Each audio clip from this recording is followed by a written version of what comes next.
Welcome to Her Business, Her Voice, Her Conversation.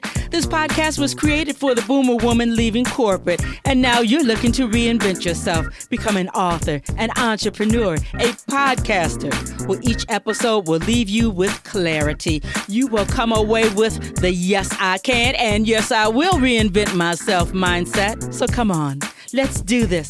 I'm your host, Margot Levette.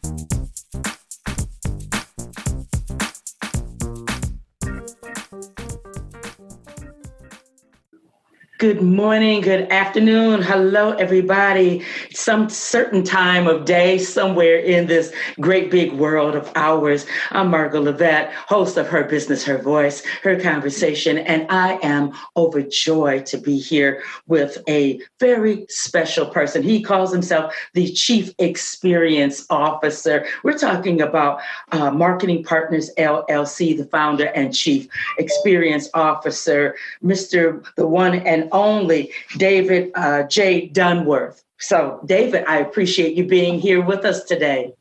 Well, thank you very much. It's a pleasure to start off the year with such a great opportunity to speak with you and your audience. I'm looking very much forward to this.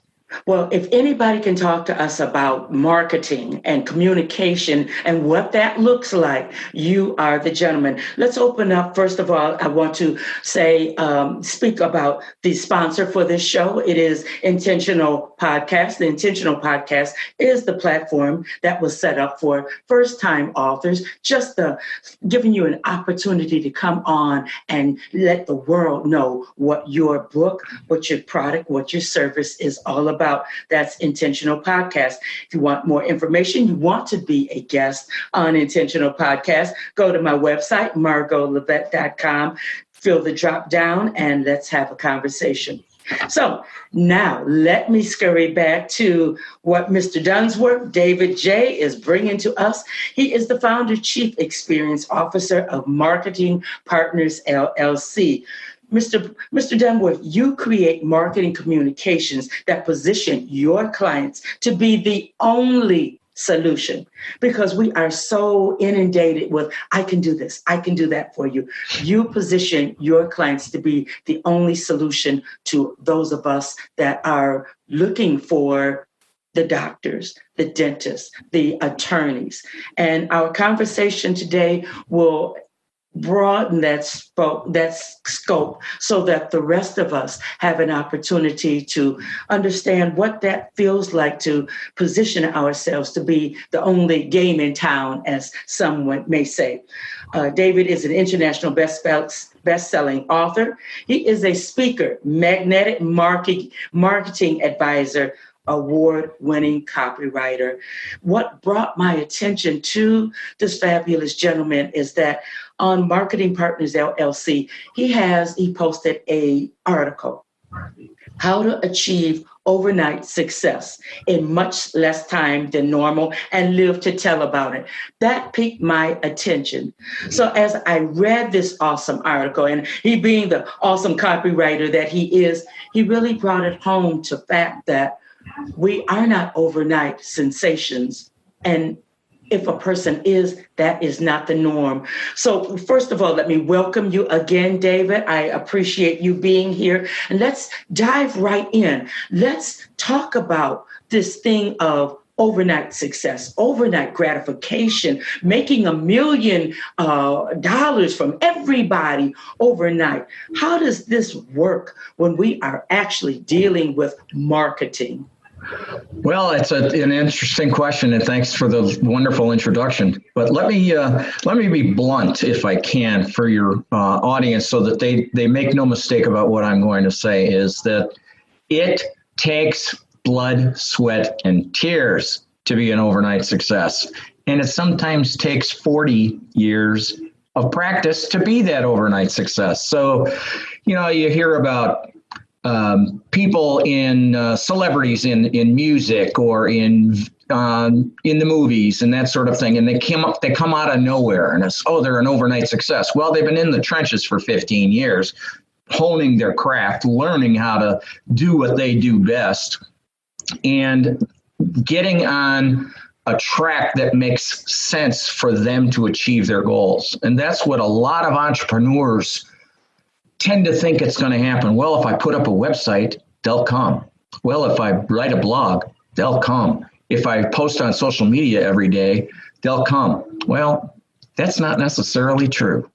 Mm-hmm. And in order to resonate with the people that you want to do business with, you have to really understand exactly who they are. If you're an entrepreneur that you have a service or a product that everybody can use, and you start marketing it as something that everybody can use, nobody will listen to you. There's too much noise out there. Yes. There's too much chatter going on. People are inundated with messages. Now it's estimated that over 5,000 messaging contacts are made by an individual every single day. How can you break through all of that noise if you've got a message that's not clear, concise, and targeted to the exact person that needs what you have to offer? That's the trick. That's the hard part. Mm-hmm. But in order to do that, one of the things that entrepreneurs need to do immediately is, first of all, do an analysis of themselves. What do you offer that is something that you are most passionate about? If there is one of 40 things that you do, which is the one that if all else were taken away from you, you couldn't survive without it? What is that one thing? And that's what you need to focus on, is that one thing. Now, for me, I do a variety of things in marketing. I work with doctors and dentists and lawyers, and they're all over the board. But what is it that I do best among all of the things that are in my toolkit is I write direct response copy. That's what I am most passionate about, and so that's what I offer. Now, sure, I have other tools and so forth, but I know that my target audience are those professionals who want to impact people's lives, change the way that their entire future is going to be by what they do for them. Lawyers defend them and they fight for their cause or what have you. Doctors try and save your life. Just my friend this morning, I saw his life was saved by a heart surgeon yesterday. And, that's what he does best. Sure, he's a doctor. He could do anything. But he's a specialist in that. That's what I want entrepreneurs to begin to think about, is be that specialist. Whatever it is. If you make widgets, which is the best selling widget and which is the one that's most passionate? Now, I want them to look at the one they're most passionate about that they can't live without.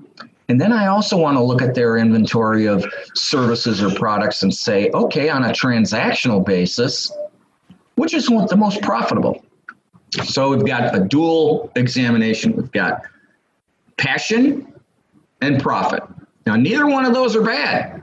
And you decide which one you want to go after. If you're most passionate about this, it's going to give you joy, sustenance, and a feeling of self-esteem and self-worth, and you're impacting the world. That's great.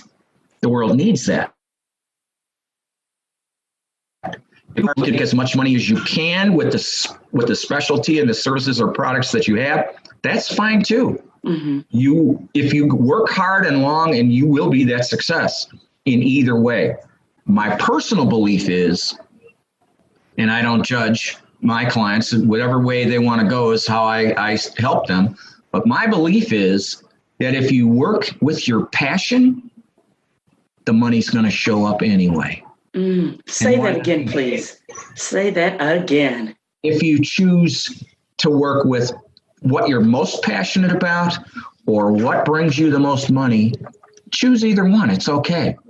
My belief is if you choose to work in your passion, the money will show up regardless. Mm-hmm. And not only will you make your financial success, but your human beingness, yourself, and those that you impact will be that much more of benefit.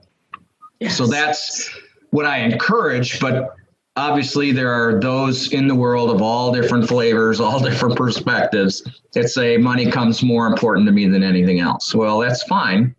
And I'll help you get there. I may not have the same zeal. I don't tell them that, but I may not have the same zeal because I believe in passion. I believe that we're all here on this planet to help each other be the best person that they can be in whatever they choose to be. If you're an artist, be the best artist you can, because your gift is made for somebody. You just have to figure out who that somebody is. And so that's the immediate thing. The second thing that I think needs to happen right away is that once they've defined who they are, who am I? I am this passionate person that helps dentists write the type of copy to attract the right kinds of clients. Okay. Or I am the person that has the gift of making money through whatever their what am I is. That's first. Immediately following that is, who am I suited best for? Mm-hmm. Okay. Who am I suited best for? Is it a man, a woman, a black, white, broke, rich, lives in the suburbs, lives in the city? What do they do for a living? All of those demographics, if you will. And then the psychographics, which are, how does this person think? What do they believe in? What are their favorites? What are their least favorites? What do they ascribe to be? What do they want out of life? You have to do a lot of research and study on that particular narrow niche. For instance, dentists, like doctors and physicians, spend an inordinate amount of time in school. Mm-hmm. They are learning their professional skill sets. They have amassed a humongous amount of student debt. They go through all of this years of trial, hard, giving up things, missing out on family events and so forth to achieve their degree of professionalism. They leave school with a diploma that they can hang up as their shingle and do business. They get a lot of pats on the back, congratulations, handshakes. They also have a mountain of student debt they're going to take with them. And then what? They open a business. Mm-hmm. But they have no marketing. They didn't even get as much as a kindergartner in school gets recess. They didn't get that much marketing in there. They didn't get any business structure training in there either. So what do? They mimic what they see. And they're mimicking their competition, who is doing, well, if that's what they're doing, that's what I must be doing. Well, that other person probably isn't having any more success than you are. And so you're just copying another failure. What I do is introduce a totally different way of looking at things and utilizing marketing communications in a direct response fashion. That's different than advertising. It's different than casual communication. It's psychology, human behavior, and writing for messaging. It could be a video script. It could be a podcast script. Anything that comes out of your mouth to express an idea is copy, technically. Okay, that's what we call it. So I create content that says, copy that says, there's something about this that, like you, were attracted to my article. It resonated with you. Now, it doesn't resonate with everybody. People may have looked at the title and just moved right on and read something else. But with you, for instance, resonated with you. So those that of that 100% of the market and 100% of your narrow little niche, you're looking for only 2 to 4% of those people because they're ready for your message now. So I craft the messaging that causes an emotional reaction and triggers some type of decision. Do I act on this now? Do I act on it later? That's what direct response marketing is. And that in order to do that, you have to understand who you're writing to. And that's what most entrepreneurs don't realize. They don't know that. That's the big secret to making advances in your lead generation, in your brand positioning, in your brand awareness. People begin to hear about you, see what you have to offer, what you do. They may listen to your podcast and say, wow, this is great. They're speaking to me. I need to do something about that. That's what entrepreneurs don't really get any schooling on. They're being bombarded with the what I call the shiny object. What's the new panacea, the new cure-all, the new magic pill? Do I take blue or red? Come on, there's a lot of hard work and training and setbacks and leaps forward and so forth involved in it. And you really have to have the stones to do it, because it's not easy. Now, tell me, does it make sense why an entrepreneur would give up a 40-hour-a-week job and a consistent paycheck to go work for themselves at 80 hours a week on the hopes that they're going to make money? We're a different breed altogether. And now I'm sure your listeners are, they're going, oh yeah, that's me. Okay. Well, in order for that thing to work, you have to have a little bit of education. And these two things alone will set you on a path that'll change your world. Now, there's a lot more to it than that. But two things that your listeners can put into play today is to begin to figure out who they are for, and why. That's the third thing I'm about to tell you, why they are the only solution. Okay, so that's the third step, is looking at your offering, whatever, with the product or service, whatever it is, and what makes you so unique that nobody else can do what you do. Is it a guarantee that you offer? Is it that it's something that you created yourself, that there is no other comparable product? Is it a service? Because the most misused term in sales and marketing is customer service. Mm-hmm. Oh, we have great customer service. Well, believe me, everybody says that. So nobody believes it. And if you can determine exactly what your unique selling proposition, or what I like to call your unique service proposition, because we're serving people. We're not selling. I hate that word, selling. Because if you're helping people achieve, like Zig Ziglar says, you can get what you want. I'll paraphrase him a little bit. I can't remember the quote exactly, but if you help enough people get what they want, you will get what you want. Mm-hmm. So it's through service and developing that mindset. Here's a great question to ask yourself, and I'll say this slow so that you get the full impact of it, is try and explain in writing why someone would buy your service or product instead of everybody else's service or product, or not buy at all. And if they can answer that question clearly, confidently, and concisely, there's no stopping them. That's the most difficult part of the what I'll call the top three. Mm-hmm. And so what makes you different from everybody else so that you stand head and shoulders above the competition?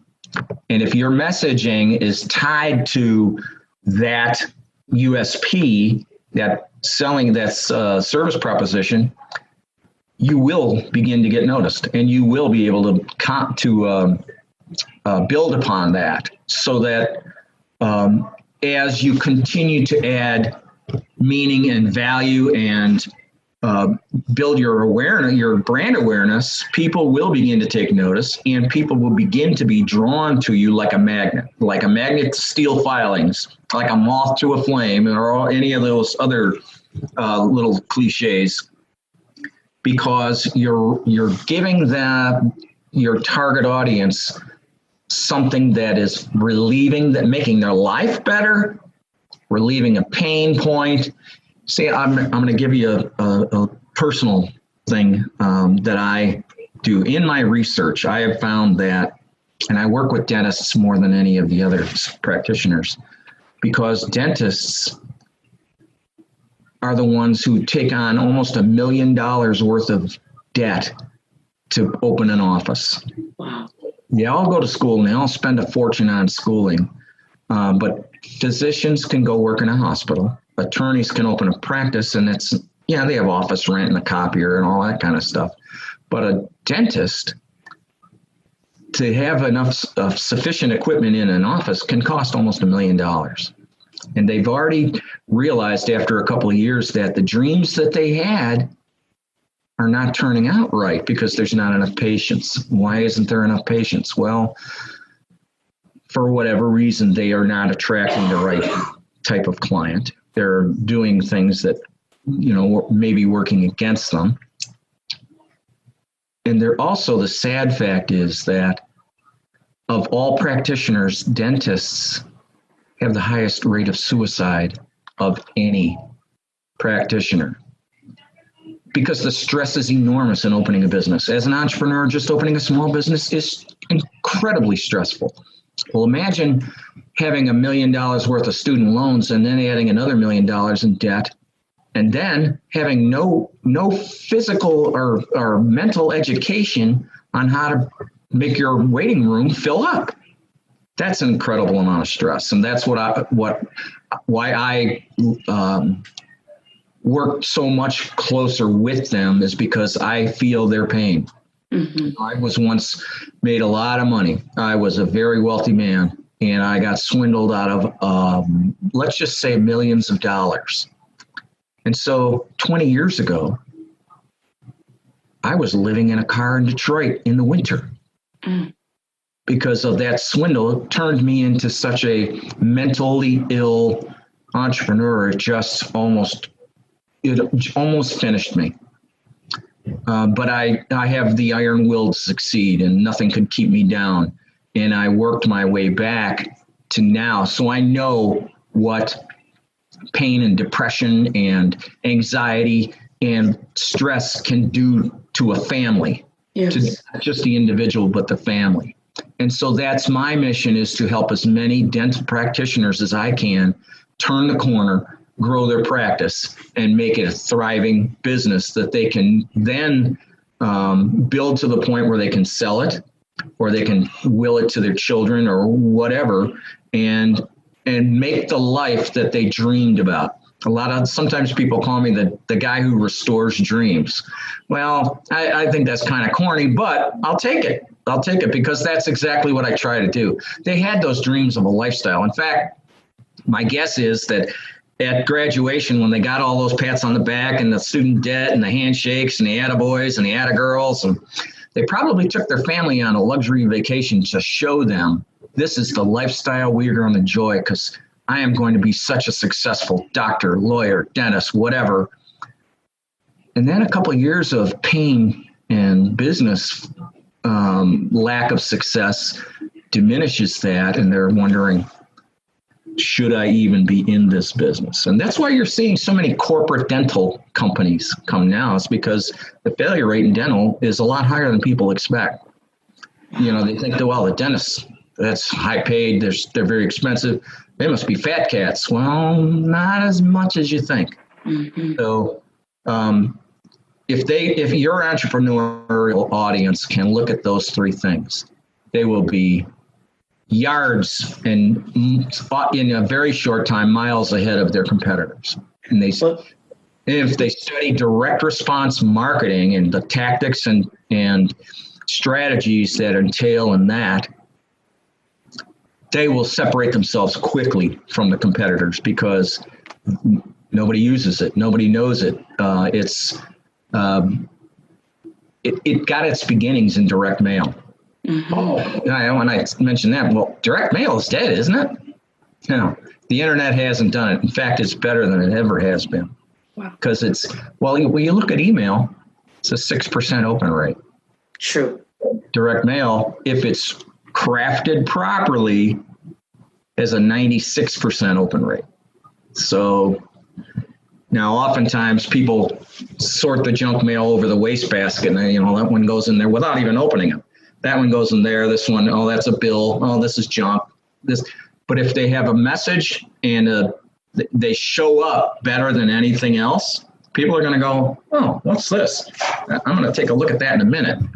Mm-hmm. That's direct response marketing. It even goes as far as the envelope that your messaging, is part of the envelope, is part of the deal. So, but that mindset is direct response marketing, and that's how the internet has, quote unquote, replaced it, but it hasn't.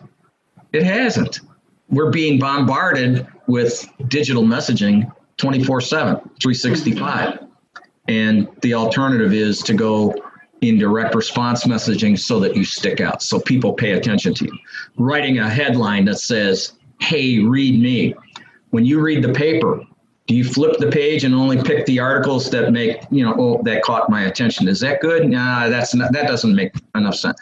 Oh, here's something about me or something about my craft or whatever. You read that article. Well, this direct response is the same way.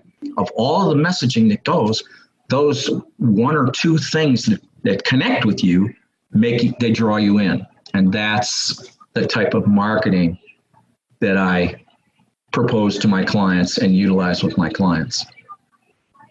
Excuse me, I had to clear my throat on that one. You have given us a college education on marketing and enlightened our minds about our dentist. I'll never look at my dentist the same way. Never. My only other question, and I want to stop you there because I am a firm advocate. This information that you gave us, and thank you so very much, we put these 3 steps into motion, we are going to notice a change. David just gave us homework. This is our assignment. So now some of us are not going to be able to pull this off on our own. So David, how do people get in contact with you? Well, there's a few ways. You can just Google me. I'm all over the place. There are 2 David J Dunworths on the internet, but I'm the one that has written 6 books, and the other ones did an illustration in 1 book. So you can find me on LinkedIn. I'm all over everywhere. But if they want to really reach out, you can just email me at david@marketingpartnersllc.com. My company name, llc.com. Okay. I'm sorry, go ahead. Also text, I also work with nonprofits, and I give them a 75% discount, so it covers my hard costs, and I do the work for free otherwise. They can text that's not even correct. M4C, Marketing for Causes. M4C is the 3 letters to text to number 64600. That's M4C to 64600, or david@marketingpartnersllc.com. And I'll be glad to help anybody. I have a bunch of free things that I offer on Alignable and LinkedIn. Anybody who wants to email, please send me my free gifts. That's all they have to do.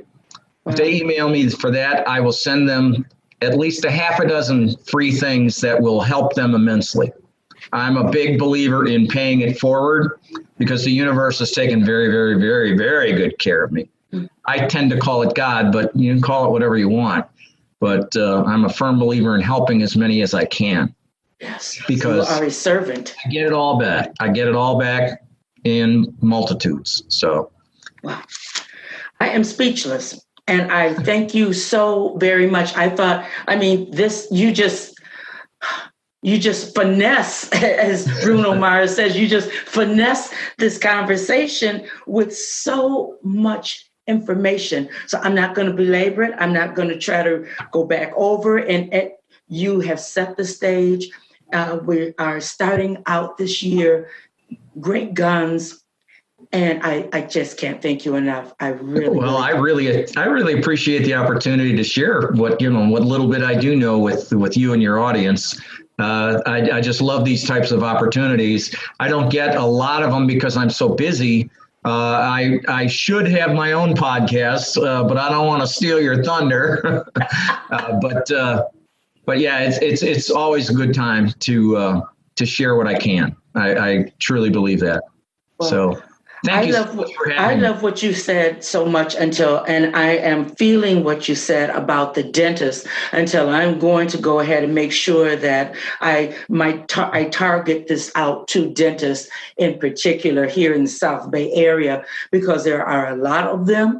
And when you were so transparent, I know that there has to be a bunch of them struggling. So they listen to this podcast. I bring it to their attention. They can get in contact with you if they so desire. Well, that's my paying it forward. Yeah. I call it the elephant in the room that nobody talks about. I just hit it square on and let it, let them know that I know what their burden is and how I can help. Yes. So, okay. Well, I thank you. And audience, thank you so much for paying attention and listening again. This is not one of those conversations where you are at liberty to scroll through the internet or half listen. This is the kind of conversation that is going to change your life. It is going to take away much of that frustration that you had in 2019. So I'm Margot Levette. Tell you, go over to my website, margolevette.com. If you want to listen to this program and others, this one in particular, go to my website. We are on all of the major platforms, but do yourself a favor and listen and implement every step, these 3 steps. Do not skip one. 1, 2, 3. He made it very simple for us. I'm not going to belabor it. I want to hear the success stories, all right? Until next week, I have to say right now, bye-bye. Thanks for listening. I want to thank you for listening to Her Business, Her Voice, Her Conversation. A couple of things that I want you to do right now. Go to my website, pick up a copy of Her Business, Her Voice, Her Reinvention, how I went from game show hopping to international show host, author, and speaker in 1 year. Number 2, please freely listen to each and every episode. Share them out with your family, friends, the men in your lives. And then number 3, get in contact with me, one of the experts that have been on the show, because I want to make sure that you reinvent yourself. I'll be back next week with a brand new episode here on Her Business, Her Voice, Her Conversation.